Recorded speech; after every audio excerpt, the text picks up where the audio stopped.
sa mga fan dyan ni Kymco KRV 180 TCS, meron silang available dito sa LYR guys na belt drive. So, itong unit na to guys ay merong color combination na silver, glossy black at matte black. So, itong motor na to pwede pang araw-araw, pang long ride. Depende na lang sa inyo guys kung saan nyo to gagamitin. And kung interested kayo dito, meron siyang SRP, ayan, 189,000 if spot cash. Pero kung gusto nyo ng hulugan, down payment is 41,580. Tapos yung monthly naman sa 3 years ay 8,784 at 3 dates na 200. So this one guys, belt drive to na klase na scooter ni Kymco. Ayan, hindi ko pa to nare-review guys. So kung gusto nyo po ng detailed review, comment down below. Yung na-review ko po guys is yung naka-chain drive. Ang kinaganda dito, meron po siyang built-in charging port. Ayan. So not one but dalawa po. Tapos yung isa fast charge, tapos yung isa regular charge lang guys. Then meron siyang fan pocket dito na napakalalim. Ayan. Meron din siyang utility hook. Yung tank niya, yung fuel tank niya guys dito. And convenient yan para hindi ka na kailangan bumaba ng motor mo if ever magpapagasolina ka. Keyless system na din siya. Tapos meron siyang digital instrument panel dito guys, dalawa din. And of course, meron din siyang malaking under seat storage, no? So dito guys, pagdating dito, meron siyang tire hugger dito, ayan, extended hanggang dito sa dulo. Yung iba kasi hati, pero ito kay Kymco KRV 180S TCS is, ayan, hanggang dito sa may dulo ng kanyang gulong. Tapos sa tail light, naka-LED, turn signal is naka-LED. Ayan. Next, kung naghahanap po kayo ng Dink 150, ayan, meron silang available guys na glossy black. So kung gusto nyo po ng detailed review, i-check nyo na lang sa aking channel. So ito si Dink 150 guys, ayan, is naka-LED yung headlight. Then pagdating sa kanyang wind visor, hindi po siya adjustable. Pero yung kinaganda dito guys, napaka taas po ng kanyang wind visor. Taas yung level ng wind visor, di kumpara doon sa ibang mga scooter na medyo mababa. And ang kinaganda nito, pag ilo-long ride nyo, high speed nyo, makakaasa kang sasanggain nitong wind visor na to yung hangin at hindi dadirekta tatama sa body nyo. And this one guys, if ever interested kayo dito kay Dink 150, this one is naka-TCS pala, no? Traction control system. Isa yung safety feature na nilagay ni Kymco dito kay Dink. Para lang sa ganun, if ever idadaan nyo to sa malulubak, mababasang lugar, malulumot na lugar, depende sa road condition, yan, sisikapin ni rear wheel na makahawal sa ikot ng front wheel. In that way, makakaiwas kayo sa pag-skid ng gulong or sa disgrasya. So, SRP guys ay 152,900 if spot cash. Pero kung gusto nyo ng hulugan, of course, meron siyang down payment na 16,819 at monthly naman po sa 3 years na 7,120 at 3 dates na 200. Ayan. So, check natin dito guys. Naka-fully digital din po pala yung kanyang dashboard. Tapos, meron siyang keyless system. Fuel tank niya nandyan. If ever naman po sa sitting position, aside sa upright sitting position guys, meron na po kayong option for cruising style. Tapos, ito yung kanyang front pocket dito. Ayan. Sa mga nagtatanong, na-curious, si Dink ba meron bang charging port? So, hindi po natin makikita dito yung charging port guys kasi yung charging port niya is nandito. Ayan o, nakatago. So, nung una kong na-meet si Dink, hindi ko talaga makita yung charging port niya. Yung pala, nandito siya. Yan. Kakaiba na din pala kasi yung placement ng charging port niya guys. Pagdating sa kanyang tail light, naka-LED, turn signal, naka-LED na din.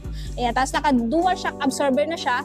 So, maraming may gusto nito nang sa ganoon, pag idadaan nyo to sa off-road, smooth lang po yung play ng suspension niya. Next, ayan, sa mga naghahanap guys ng DT 360, ayan, meron silang available guys na color matte black at silver. Naka-TCS na din siya.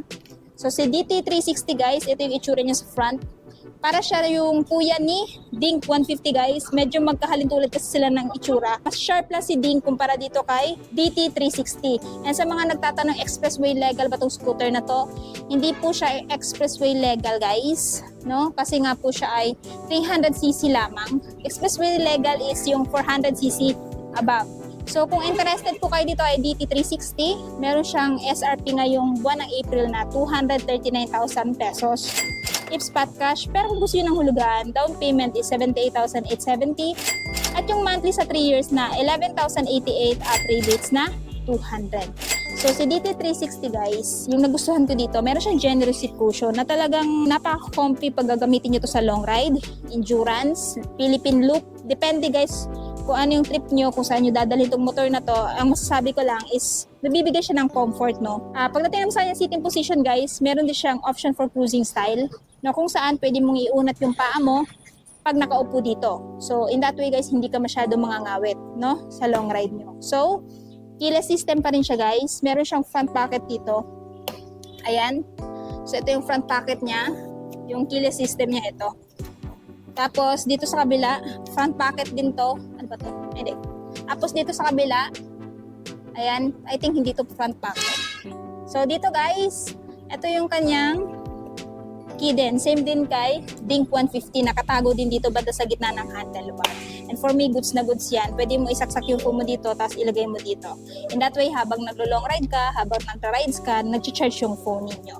So, check natin yung tail light. Ayan guys. Naka-LED na din.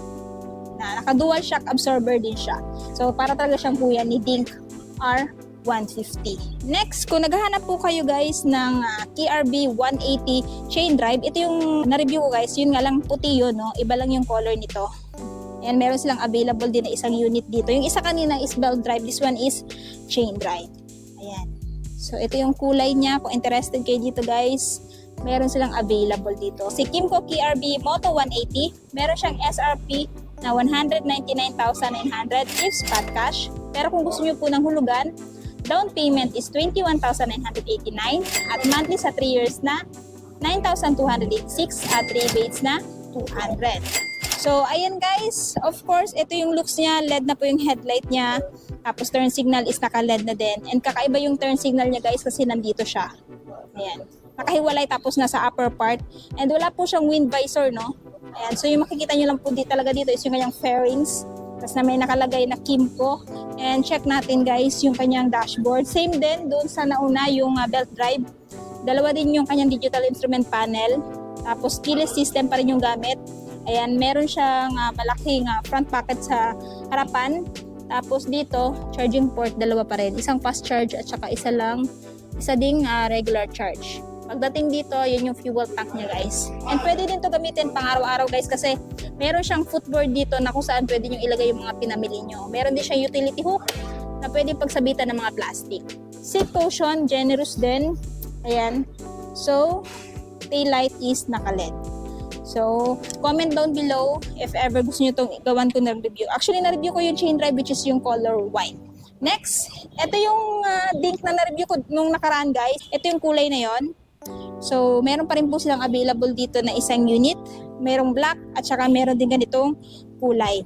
So, kung interested kayo dito guys, ito ay merong SRP 152,900 if spot cash. Pero kung gusto nyo ng hulugan, down payment is 16,819 at yung monthly sa 3 years ay 7,120 at rebates na 200. So, ito yung ni-review natin nung nakaraan guys na chain drive na KRB 180. TCS din to.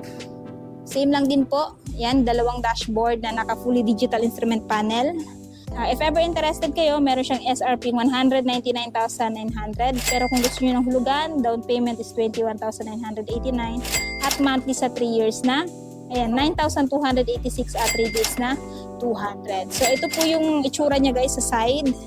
Ayan, talagang napakalaki ng footboard niya. Marami na kayong may ilalagay dyan. Maganda din ito i-long ride guys. No? Kasi equipped na din siya ng mga safety features. Kagaya ng ibang mga scooter. Ayan. So, ito yung last na motor ni Kymco. So, kung interested po kayo dito guys sa mga motor ni Kymco, which is puro scooter, ito po ay available dito sa may LYR Marketing Corporation, Kanakotan, Tagum City. Full address nasa screen. Ayan. Para mas maka-inquire kayo guys, i-check nyo na din yung aking description box. Ilalagay ko na din po doon yung full address, mag yung phone number po nila para po mas makapag-inquire kayo regarding sa mga scooter nila.